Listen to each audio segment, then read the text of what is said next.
乌克兰又有大动作，炸断俄欧能源大动脉。川普与欧尔班关系究竟何去何从？川普肃清白宫叛徒，忠诚与能力究竟哪个更重要？让我们接着往下看。泽连斯基发起绝地反击，乌军炸了俄欧能源大动脉，惹得川普大发雷霆。匈牙利总理欧尔班日前在社交媒体上公布了一封川普对其信件的回复。川普在信中表示，在得知乌克兰袭击俄友谊输油管道的消息后，他感到非常愤怒。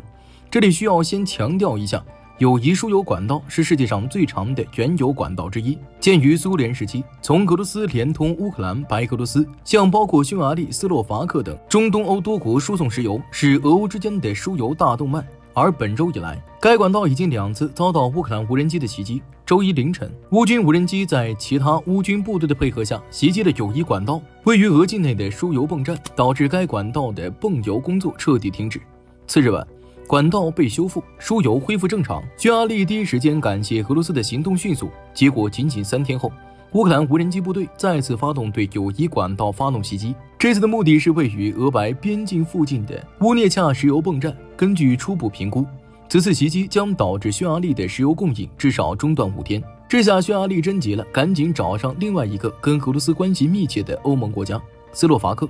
2国外长共同致信欧盟委员会，要求欧盟介入此事。他们在信中写道，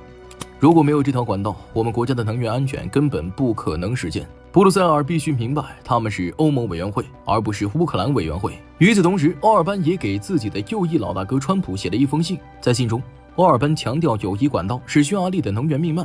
同时怒斥乌克兰的不友好举动。然后就是开头的那封信了。川普在信中表达了对乌克兰的愤怒，还让欧尔班把自己的态度转告给斯洛伐克。而欧尔班则在社交媒体上公布信的内容，意思就是告诉乌克兰，如果你再炸输油管道，就是抹我大哥川普的面子。然而事情绝非表面上看起来这么简单。乌克兰当然清楚，炸友谊管道的后果一定会招致川普的不满，因为他要照着自己的小弟匈牙利。乌克兰也知道，这条管线长期向中东欧国家输油，为俄罗斯提供了大量宝贵的战争资金。那么问题来了，为什么过去3年乌克兰一直不动手？为什么不赶在拜登执政的时候炸，而偏偏要等到川普都上台半年了以后才炸？答案在于加入欧盟的问题。乌克兰不仅希望加入北约，而且一直希望加入欧盟。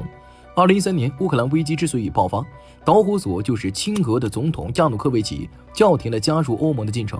俄乌冲突爆发后，乌克兰持续推进加入欧盟的进程，但遭遇匈牙利方面的不断阻挠。众所周知，任何一个国家加入欧盟都需要完成与所有成员国之间的入盟谈判，而欧尔班做得非常绝，他让欧盟都无法启动乌克兰的入盟谈判。而直到双普会后，这件事终于有了新的突破机会。有白宫消息人士透露，为了尽快让俄乌达成协议，川普准备促进乌克兰加入欧盟，以弥补该国无法加入北约的缺憾。消息人士称，在白宫举行的安全会议上，有人就建议川普向欧尔班施压，要求后者放弃反对乌克兰加入欧盟的立场。彭博社则在本周2报道称，川普已经打电话给欧尔班，并质问后者为何阻止乌克兰的入盟谈判。同一天，欧尔班在社交媒体上表示，我已经听到外界要求乌克兰入盟的声音，但我没有打算在这个问题上让步。乌克兰入盟并不会带来任何实质的安全保障，把入盟议题和安全保障捆绑在一起，不但多余，而且还很危险。这里的外界指的恐怕不是欧盟，也包括自己的老大哥川普。欧尔班其实也没辙，他还得照顾另外一位老大哥俄罗斯总统普丁。克里姆林宫虽然不明确反对乌克兰加入欧盟，但实际上完全不想看到这种事情的发生。回过头来看，乌克兰之所以敢连续2次袭击友谊输油管道，绝非一时上头，而是抓住了川普考虑推动乌克兰入盟来加速和平进程的想法。各方之间的博弈依然存在，乌克兰要让川普认可入盟替代入约的路线方案，并允许自己继续打击输油管道，以向匈牙利施压。而俄罗斯则要继续让匈牙利顶住，坚决不能让乌克兰加入欧盟这件事与俄乌谈判挂上钩。展望未来，川普在信中说自己很生气，但目前也就到此为止了。如果乌克兰再次对友谊管道发动袭击，那么届时川普的反应就很重要了。继续默许乌克兰的行为，还是对基辅强力施压，就看川普到底有多么重视自己的这位右翼盟友了。但实际上，俄乌之间的能源停火早已结束。据《华尔街日报》报道，川普政府即将向乌克兰提供3350枚 ERAM 导弹，这种导弹射程达450公里，打击精度10米以内。可以看作是一种空射廉价巡航导弹，即为普通无制导炸弹，假装了带微型喷气发动机、制导组件和控制系统的滑翔弹翼。从乌克兰政府控制区发射的话，除了诸如库尔斯克这些俄罗斯边境地区，ERAM 导弹还可以打到莫斯科和斯摩棱斯克等地，覆盖大部分俄罗斯西部地区。这可以说真正是完成了川普所说的要打就打革本土。华尔街日报援引匿名美国官员的爆料称，乌克兰空军曾至少一次使用 ERAM 导弹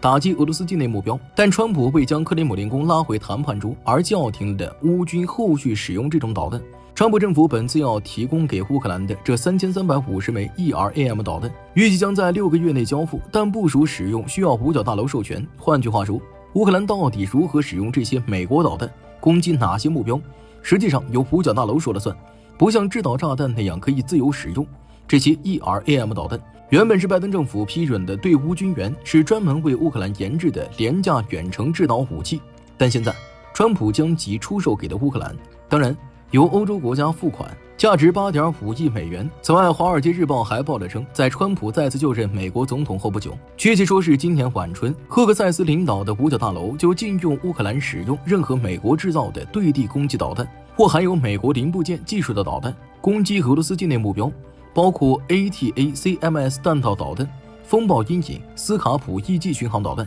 乌克兰军队至少一次曾试图发射 ATACMS 打击俄罗斯境内目标，但遭到五角大楼拒绝。赫格塞斯领导的五角大楼为何这么做？命令是否来自白宫？这或许与每一次就任德国总理后没向乌克兰提供金牛座巡航导弹有关。金牛座在发射时依赖美国制导系统，作为补偿，德国不仅向乌克兰提供了更多军事援助，而且大量注资支持乌克兰研发远程武器系统，极可能包括刚亮相的火烈鸟巡航导弹。该导弹大量使用民用零部件和技术，属于一种低成本远程重型巡航导弹。川普向乌克兰出售 ERAM 导弹，很大原因与他最近的外交失败有关。克里姆林宫再次用谈判耍了他，根本无意停战。每日电讯报报道称，克宫正利用川普的弱点来拖延谈判，熟练使用各种心理战术来确保谈判无果的同时避免激怒川普。对川普最近的一系列外交行动，德国总理梅茨评论称，乌克兰的10公里和平之路仅完成了200米，没有直接说川普失败，但也算是基本没取得什么进展。欧洲领导人现在掌握了如何与川普打交道的技巧，就是不要激怒这位对尊严过分敏感的美国总统。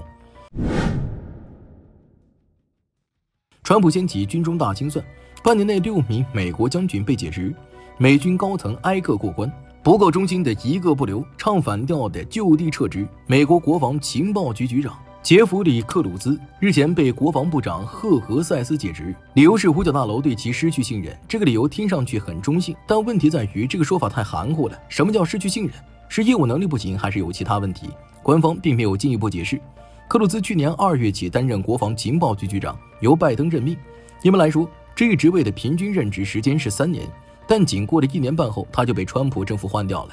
尽管五角大楼的发言人没有明说，但一般认为克鲁兹失去信任的导火索是几周前国防情报局发布的一份报告。该报告对6月22号美军袭击伊朗核设施的午夜之锤行动进行了评估，并得出空袭对伊朗3处核设施的打击并未达到预期效果，仅使用伊朗核计划延迟1到2个月的结论。显然，这一结论与川普在社交媒体上宣称的伊朗核设施被完全摧毁完全矛盾。实际上，午夜之锤行动刚结束不久的时候，就有许多人指出，伊朗核设施并没有完全被摧毁，受损程度有限。事实与川普的说法不符。如今，国防情报局的报告又得出了类似的结论，但问题的关键已经不在于此，而是在于这么一份具有官方性质的报告，在完成撰写后不久，便被泄露给了 CNN 等左翼媒体。对此，川普的密友、白宫中东问题特使威克特夫高呼，这份报告是极具误导性的，无异于叛国。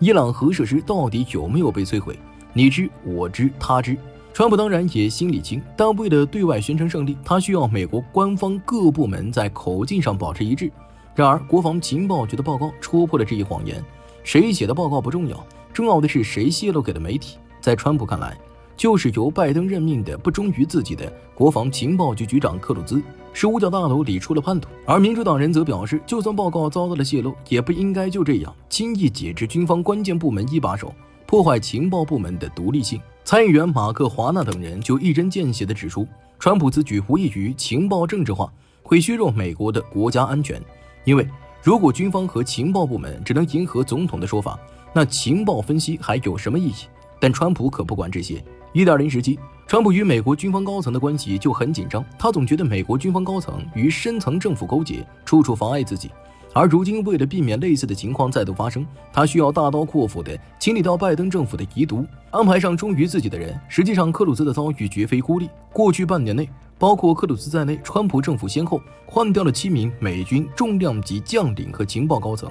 对五角大楼和情报部门展开了新一轮人事大洗牌，其中6人均有少将以上军衔。2月21号，美军参谋长联席会议主席查尔斯·布朗上将被解职，这是美国军方的实际一把手，是总统的最重要军方顾问，而替代他的人则是名不见经传的退役空军中将丹·凯恩。川普于2018年12月视察驻伊拉克美军期间认识了凯恩。凯恩虽然是高级将领，不应表现出明显的政治立场，但当时还是打破规矩，戴了一顶MAGA帽子与川普见面，并许诺自己1周内就可以解决 ISIS。与布朗一起被解职的还有拜登时期被任命的海军作战部长丽莎·弗朗凯蒂，该职位至今仍然空缺，仍然是代理局长。4月3号，美国国家安全局局长、网络司令部司令蒂莫西·霍被解职，五角大楼和白宫方面均未解释原因。间接证据显示，川普把蒂莫西·霍踢出局的原因是极右翼网红劳拉·卢默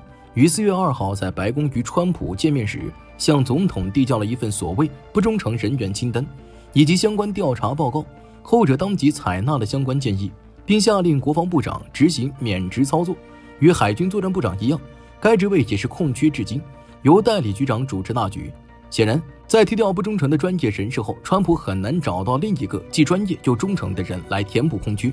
5月，美国国家情报委员会代理主席迈克尔·柯林斯被解职，原因是该委员会此前发布了一份不利于川普政府驱逐非法移民政策的报告。时间回到现在，与克鲁兹一同被解职的还有美国海军特种作战司令部司令米尔顿·桑兹少将与美国海军预备役部队司令南希·拉科尔少将，